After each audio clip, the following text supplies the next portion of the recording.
খামার করতে চায় তাহলে সে বাণিজ্যিকভাবে সে খামার করতে পারবে এবং আশা করি যে সে বাণিজ্যিকভাবে খামার করলে সে লাভবানই হবে। খাবার ভ্যাকসিন বলতে ওদের মানে রোগ প্রতিরোধ 1 মাসের মধ্যে যতটি দরকার আমি বেসিক্যালি 5টা ভ্যাকসিন করি। এর মধ্যে সবচেয়ে দামি একটা ভ্যাকসিন আছে যেটা হচ্ছে বার্ড ফ্লু ভ্যাকসিনটা, কিন্তু এরা সারা 12 মাস একদম ডিম পারে। সবগুলো তো ভ্যাকসিন কমপ্লিট? হ্যাঁ, ওগুলো ভ্যাকসিন কমপ্লিট করা আছে। কয়টা করে ভ্যাকসিন দিতে হচ্ছে? আমি 1 মাসে 5টা ভ্যাকসিন দিই টোটাল।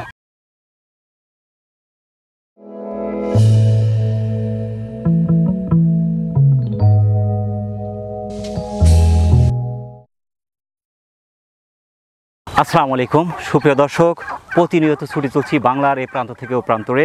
আজ আমরা চলে আসছি সিরাজগঞ্জ জেলার উল্লাপাড়া উপজেলার পশ্চিমপাড়া গ্রামের মামুন ভাইয়ের টার্কি মুরগি পালন দেখতে। দর্শক, আপনারা দেখতে পাচ্ছেন আমার সামনে কিন্তু একদম ঘাস খাচ্ছে অসংখ্য টার্কি মুরগি। আমরা গরু, ভেড়া, ছাগল যদিও দেখেছি মাঠে চারণভূমিতে পালন করা, কিন্তু আজ আমরা দেখতে পাচ্ছি বিশেষ করে টার্কি মুরগিও চারণভূমিতে পালন করছে আমাদের মামুন ভাই। বিস্তারিত থাকছে কিন্তু আজকের এই পর্বে, আশা করছি পুরো ভিডিও জুড়ে টার্কি মুরগি লালন পালন, আয় ব্যয়, ক্রয় বিক্রয় সহ বিভিন্ন গুরুত্বপূর্ণ তথ্য থাকছে আজকের এই পর্বে। আশা করছি পুরো ভিডিও জুড়ে আমাদের সঙ্গে থাকবেন। আজকের প্রতিবেদন পুরো সময় জুড়ে থাকছি আমি, মোহাম্মদ ফরহাদ হোসেন, আর ক্যামেরা থাকছে আরিফুল ইসলাম আরিফ। তাহলে দর্শক চলুন আর দেরি না করে শুরু করা যাক। আসসালামু আলাইকুম। ওয়ালাইকুম আসসালাম। মামুন ভাই কেমন আছেন? আছি আলহামদুলিল্লাহ, ভালো আছেন ভাই? আলহামদুলিল্লাহ, আল্লাহ পাকের মেহেরবানির মধ্যে আছি। তো আমরা গরু, ভেড়া, ছাগল দেখছি মাঠে চড়ানো, টার্কি মুরগি যে মাঠে চড়ানো সম্ভব এটা কিন্তু আমরা নতুন দেখছি।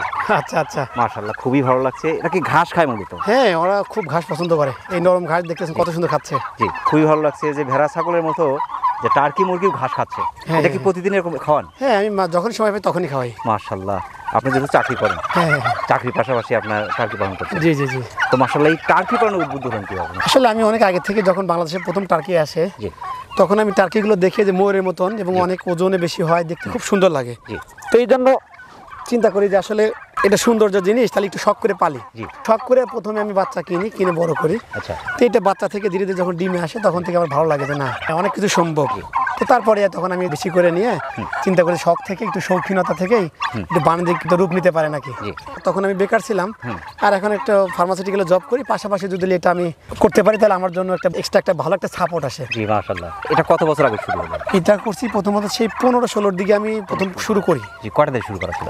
তখন 100 ছিল আমার। 100 ছিল প্রথমে, কিন্তু 100 নিয়ে রিস্ক। প্রথমে আমি 100 নিয়ে রিস্ক নিয়েছিলাম। এটা হলো তখন 1 মাসের বাচ্চা নিয়ে। তখন জি, কি রেজাল্ট দেখলেন? সেটা যখন ডিমে আসবে তখন মুরগির দাম কমে যায়, তখন বাচ্চা উৎপাদন করলে তখন বাচ্চা লস হয় এবং মানে মুরগি তেমন ওই সময় চাহিদা ছিল না। পরে সব বিক্রি করে দেয় তখন। এখন তো যা দেখছি সবই প্যারেন্ট। হ্যাঁ, এখানে সবই তো নতুন ডিমে আসছে, নতুন ডিম আছে। এর মধ্যে কিন্তু দুটা জাত দেখছি আমি। জি জি, দুটা তিনটা জাত আছে, তার মধ্যে আপনার হোয়াইট একটা আছে, রেড বর্মন আছে, ব্ল্যাক আছে। জি জি, তিনটা জাত আছে এখানে। জাত কয়েকটা আছে, বিশেষ করে এক্সেপশন হচ্ছে রেড বারবনটা। রেড বর্মন কি? তাছাড়া আপনার হোয়াইট আছে, সিলভার আছে, কোয়েল কালার আছে, আপনার রয়্যাল আছে, ব্ল্যাক আছে, মানে মোটামুটি সব ধরনের জাত আমার কাছে এখানে আছে। চাহিদা কোনটা বেশি দেখছে? এখানে সবচেয়ে বেশি চাহিদা ডিমান্ডেবল হচ্ছে আমাদের রেড বারবনটা। রেড বর্মনটা? জি জি জি। আর রেড বর্মন কত পিস আছে? রেড বারবন সব মিলে আমার কাছে 35 পিস আছে। Red Burman to red Burman দিয়েই তো আপনার ব্রিডিং হচ্ছে, সেখান থেকে আপনার হ্যাঁ হ্যাঁ হ্যাঁ হ্যাঁ। যখন আমি ছেড়ে দিই তখন সবগুলোকে নিয়ে এসে ছেড়ে দিই, যে একটু ঘাস মাস খাওয়ায় পরে নিয়ে যার যার জায়গায় যায় তাকে রেখে দিই, আলাদা আলাদা আলাদা আলাদা করে রেখে দিই। প্যারেন্ট সহই আছে আপনার, মানে এক কথায় মোরগ মুরগি দুটোই আছে? হ্যাঁ হ্যাঁ, মোরগ মুরগি সব আছে। এখন সব মিলে কত পিস আছে? সব মিলে প্রায় 150 পিস আছে। যেটা মাশাআল্লাহ, মানে বড় 150 থেকে ডিম পাচ্ছেন আপনি? জি জি জি। 150 মধ্যে আপনার মোরগ কতগুলো আছে? এই 150 মধ্যে আমার প্রায় 60-70টা মুরগি, আর সবই মোরগ। ডিম পাচ্ছেন প্রতিদিন কত পিস ডিম পাচ্ছেন? এই তো ডিমে নতুন যেহেতু আসছে, আমার এখানে 2টা স্টেপের মুরগি আছে। কতগুলো একটু আছে আগে, কতগুলো পরে। যেগুলো আগে আছে প্রায় 35-40টা আগের মুরগি, ওই 40টা ধরনের ডিম দিচ্ছে। আচ্ছা। আর যেগুলো হচ্ছে তারপরে কয়েকটা আছে মুরগি, ওইগুলো মনে হয় রিসেন্টলি এখন ডিম দিয়ে দিবে, মানে 20 দিন 1 মাস কম বেশি ছিল। মাশাআল্লাহ। যারাই টার্কি পালন করবে প্রথম সমস্যা হচ্ছে খাবার। তো কি ধরনের খাবারগুলো দেখতে পাচ্ছেন? এখানে এখন ডিম পাড়ার সময় আমরা লেয়ার অন খাওয়াই ডিমের জন্য। আর যখন আমার ডিম যখন ছিল না তখন আমি লেয়ার গ্রয়ারটা খাওয়াইতাম। আচ্ছা। আর এখন যেহেতু ডিম দিচ্ছে এখন লেয়ার অন খাওয়াচ্ছি। Layer on. জি জি। তাছাড়া এমনি অন্য কোনো খাবার কি দিচ্ছেন? অন্য খাবার বলতে যে ঘাস ঘাস আর লেয়ার অন, এই দুটোই চলছে। জি জি জি। লেয়ার অনটা কয়বার কিভাবে দিচ্ছেন? লেয়ার অনটা দেখা যায় কি একবেলা লেয়ার অন দেই, আবার অনেক সময় যদি আমি বাইরে না নিয়ে আসতে পারি তখন 2 বেলা লেয়ার অন দেই। আর এমনি বাইরে ছেড়ে দিলে তাই একবার লেয়ার অন দেই, তাই মোটামুটি ভালো হয়ে যায়। কষ্ট বেঁচে যায়। জি, একবেলার খাবারটা বেঁচে যাচ্ছে। জি জি জি।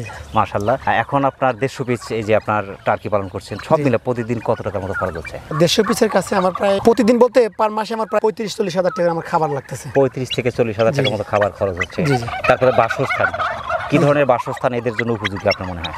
আসলে এদেরকে যদি একটু খোলামেলা জায়গা হয় এদের জন্য সবচেয়ে বেশি ভালো হয়। সেটা দেখছেন যে আমার সেটা কিন্তু চতুর্পাশে বিশাল বড় নেট দেওয়া, খোলামেলা একদম এত এই দিক থেকে বাতাস এসে ওই দিক দিয়ে বের হয়ে যেতে বের পারে, হতে পারে। কোনো ধরনের যেন ব্যাড স্মেল না হয়। কি ধরনের রোগ ব্যাধি দেখতে পাচ্ছেন এদের মধ্যে? রোগ ব্যাধি হচ্ছে কি, ব্যাড স্মেল হলে যদি ভিতরে যদি কোনো গ্যাস হয়ে যায় সেক্ষেত্রে দেখা যায় ওদের ঠান্ডা লাগে, ঠান্ডা লাগলে পরে এদের মেইন সমস্যাটা একটা ঠান্ডা, এছাড়া এদের কোনো তেমন কোনো সমস্যা রোগ ব্যাধি নাই। শীতকালটা কিন্তু একটু দুঃসময়, সেই সময় অনেকেই কিন্তু বাচ্চাও বাঁচাতে পারে না, বড় মুরগি তো আছে। হ্যাঁ, বড় মুরগি আসলে তেমন ওই সময় সমস্যা হয় না। সমস্যাটা দেখা যায় যে কিছু যারা বাচ্চা কাচ্চা বোর্ডিং করে ওই সময় দেখা যায় যে টেম্পারেচারটা অনেকে মেনটেন করতে পারে না, আর এর জন্যই যদি ঠান্ডা লেগে যায় বেশি, তাহলে ঠান্ডা লেগে নিউমোনিয়া হয়ে মারা যায়। অনেক সময় করা যেটা হয় বাচ্চাদের, অনেক সময় দেখা যায় ঠান্ডা লাগলে নিউমোনিয়া হয়ে গেলে পর বাচ্চা বাঁচানো তখন কঠিন হয়ে যায়। এখন কিন্তু প্রচন্ড গরম চলছে, আমরা নিজেরাই ঘেমে যাচ্ছি। জি জি জি, প্রচন্ড গরম, এই 4-5টা দিন কিন্তু খুবই গরম। তার মধ্যে আপনার প্রত্যেকটা মুরগি কিন্তু আমি সুস্থ সবল দেখতে পাচ্ছি। জি জি জি, তো কিভাবে রাখছেন এদেরকে? এটা হচ্ছে আল্লাহ তাআলার অশেষ মেহেরবানি, যে যে ছেড়ে দিয়ে দেখতেছেন, ছেড়ে দিয়ে পারলে আসলে কত সুবিধা। এই যে রোদ আছে, আবার বাতাস আছে, এই সমস্ত আসলে ওয়েদারে থাকলে ওরা আলটিমেটলি অনেকটু ভালো থাকে। ভালো থাকে। এদের মরণ বিধি সম্পর্কে যদি জানতে চাই, কি ধরনের রোগে আসলে মারা যায় এরা? আসলে এদের রোগটা হলো বাচ্চাদের ক্ষেত্রে শুধু নিউমোনিয়াটা হয়, হয়ে ঠান্ডা লেগে মারা যায়, আর বড়দের ক্ষেত্রে ওই ঠান্ডায় একই বিষয় হলো সেই ঠান্ডায়। এদের আসলে এইভাবে আমার কোনো কিন্তু মরে নাই পর্যন্ত। জি, খুবই ভালো এরা, মানে যাক কথায় যে আমার যা দেখতেছেন একদম হেলদি এবং খুবই ভালো আছে, অ্যাক্টিভ। তো ডিমও পাচ্ছেন? হ্যাঁ, আবার ডিমও তারপরে পাচ্ছে। সুস্থ সবল আছে? জি, জি, সুস্থ প্রত্যেকটা সবল। স্বাস্থ্য যথেষ্ট হেলদি আছে? জি, অবশ্যই অবশ্যই। মাশাআল্লাহ। বাচ্চা থেকে ডিমে আসতে কতদিন সময় লাগে? বাচ্চা থেকে ডিমে আসতে প্রায় 6.5 মাস সময় লাগে। 6.5 মাস। তখন ওয়েট কেমন হয়? তখন মেলগুলো আপনার 5 থেকে 6 কেজির মধ্যে থাকে, আর ফিমেলগুলো দেখা যায় যে 3 থেকে 4 কেজির মধ্যে থাকে। 3 থেকে 4 কেজি। জি, জি। বিশেষ করে মাংসের ঝোলন পালন করতে যায়, সেই ক্ষেত্রে কেমন হয়? এটা নিঃসন্দেহে ভালো। আসলে আমাদের বর্তমান বাজার যেটা, ঢাকার ওইদিকে তো টার্কির মাংস দেখা যায় যে খুবই ডিমান্ড, এবং ওইদিকে 650 টাকা কেজি বিক্রি করে, বাট আমাদের এই দিকে তার অর্ধেক আমরা বিক্রি করি আমাদের এই ধরনের শহরে, কারণ আমরা তো আসলে ওইভাবে আসলে এটা নিয়ে মার্কেটিং করি না। কিন্তু যারা একবার খায় তারা দেখা যায় বারবার এটা খেতে চায়। আচ্ছা আচ্ছা, মাংসটা আলাদা স্বাদের। একটানা কতদিন পর্যন্ত ডিম সংগ্রহ করা যায় একটা মুরগি থেকে? আসলে এগুলো দেখা যায় যে কি মাসখানিক ডিম পারে, আবার ওই 5-7 দিন কুচে লেগে তারপর আবার ডিম পারে, এরকম করে 6 মাস ডিম পারে। 6 মাসের পরে দেখা যায় যে হয়তো 1 মাসের মতন একটু রেস্টে যায়। আচ্ছা 1 মাস রেস্টে গিয়ে তারপর আবার সেই কন্টিনিউ সে ডিম পারতে শুরু করে। আচ্ছা, কিন্তু একইভাবে? সেক্ষেত্রে ডিমটা একটু পার্সেন্টেজ একটু কম আসে, কম আসে, জি। কিন্তু এরা সারা 12 মাস একদম ডিম পারে, কিন্তু পার্সেন্ট কম আসলেও ডিমের কোয়ালিটি অনেক ভালো আসে তখন। স্বাস্থ্য ভালো রাখা যায়, সেই ক্ষেত্রে দীর্ঘ সময় ডিম পাওয়া সম্ভব। অবশ্যই স্বাস্থ্য অবশ্যই। যদি ভালো না থাকে সেই ক্ষেত্রে কিন্তু ডিম ওইভাবে পাওয়া সম্ভব হবে না। না না না, কারণ প্রত্যেকটা প্রাণীর ক্ষেত্রে বডি ফিটনেসের উপরে অনেকটা নির্ভর অবশ্যই, করে। অবশ্যই। যদি সুস্থ সবল রাখা যায়, গ্রোথটা ভালো রাখা যায়, সেক্ষেত্রে দীর্ঘ সময় ডিম সংগ্রহ করা সম্ভব। জি জি। এখন সব মিলে কত পিস ডিম পাচ্ছেন? এখন আমার পার ডে প্রায় 30টা করে ডিম আসতেছে এখন। এমনিতে হ্যাচিং করছেন? জি জি জি, হ্যাচিং করা আছে আমার নিজস্ব ইনকিউবেটর আছে। ইনকিউবেটর আমি নিজস্বভাবে আসলে ধীরে ধীরে আমি বাচ্চাটা উঠাই, কারণ আমি বাচ্চা উঠালে হয় কি নিজের ডিম থেকে বাচ্চা তোলার একটা ভালো লাগে, মজা লাগে, পাশাপাশি আমি নিজে টেক কেয়ার করতে পারি। কোনো সময় ডিমের ভিতরে যেমন টাইমটা ওভার হয়ে গেলে পারে মানুষের যেমন দেখেন সিজার করতে হয়, সেম এদেরও এরকমই ডিম থেকে তখন ভেঙে দিয়ে ওটা বের করে দিতে হয়। ঠিক। এখন কি বোর্ডিংয়ে বাচ্চা আছে? হ্যাঁ, আমার এখন বুডিংয়ে বাচ্চা আছে। বোর্ডিংয়ে কত পিস আছে? আমার বুডিংয়ে এখন কালকে দেখছেন, কালকে মোটামুটি সব বাচ্চা নিয়ে গেছে, আর এখন মোটামুটি 50-60 পিস আছে 1 মাসের উপরে এগুলো। আচ্ছা, সবগুলো তো ভ্যাকসিন কমপ্লিট? হ্যাঁ, ওগুলো ভ্যাকসিন কমপ্লিট করা আছে। কয়টা করে ভ্যাকসিন দিতে হচ্ছে? আমি 1 মাসে 5টা ভ্যাকসিন দিই টোটাল। শুধু খাবার ভ্যাকসিন তো? খাবার ভ্যাকসিন বলতে ওদের মানে রোগ প্রতিরোধ 1 মাসের মধ্যে যতটি দরকার আমি বেসিক্যালি 5টা ভ্যাকসিন করি। এর মধ্যে সবচেয়ে দামি একটা ভ্যাকসিন আছে যেটা হচ্ছে বার্ড ফ্লু ভ্যাকসিনটা। বার্ড ফ্লু ভ্যাকসিনটাও করে দিই পাশাপাশি। মাশাআল্লাহ। জিরো বাচ্চার দাম কেমন এবং ভ্যাকসিন কমপ্লিট বাচ্চার দাম কেমন? আসলে বাচ্চাটা সবসময় আপ ডাউন করে, তো এখন বর্তমানে বাজার চাহিদা খুবই খারাপ। এখন আমরা 80 থেকে 90 টাকা পিস বাচ্চা বিক্রি করতেছি এখন এই সিজনে, এই মুহূর্তে। আচ্ছা, আর যখন বাজার ভালো থাকে দেখা যায় যে অল এভারেজ প্রায় 250 টাকা জোড়া আমরা বাচ্চা সাধারণত বিক্রি করতে পারি, বাজার উঠানামা করে। বাজারটা ওঠানামা করে? হ্যাঁ, এর চেয়ে অনেক কমও আসে, আবার বেশি হয়, কিন্তু বাজার খুব কম হয়। শীতের সময় দেখা যায় সপ্তাহে 15 দিন এরকম হয়তো বাজার একটু খারাপ থাকে, আল্লাহর 12 মাস সবসময় বাজার ভালো থাকে।